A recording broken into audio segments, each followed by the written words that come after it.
মামা সামনে তো কুরবানি নিয়ে কি চিন্তা ভাবনা করলেন? কোরবানি নিয়ে চিন্তা ভাবনা করছি। আমরা প্রবাসীরা তো মনে করো কোনো ফাইলে শান্তি নেই।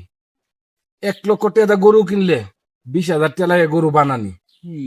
বাজারে গেলে যখন দেখে বিদেশিরা আতরের গেরান ফা, তখন মনে করো আরো 10,000 বাইরে রাখা। তাহলে আমরা মনে করো বিদেশ আইলেও শান্তি নাই, মালিকের বগসগর হুনুন লাগে। দেশও গেলেও মানুষ আমরা এইভাবে যাইতে ধরে রিস্কা ভাড়া যদি মনে করো তোমার লাগে 10 টাকা, আমার লাগবে লাগে 20 টাকা। বেশি দেখলে কিরে একটা জিজ্ঞাসা করলাম যে কিরে তুই এটা আবার একদিকে তো তোমরা 3 মাস পরে যাইবা, ভিতরে গড়াত ফাড়া দাদত কোরবানি দিব কেমনে? কুরবানি সমস্যা। তুমি কি কোরবানি পাও করছো? আর আপনি কি জিও পাও ব্যবস্থা তো নিলেন? করছি, কিন্তু কুরবানিতে কি অবস্থা, আমরা তো কুরবানি দিয়েও কি করতাম, আমরা তো প্রবাস থেকে যাইতামও পারতাছি না।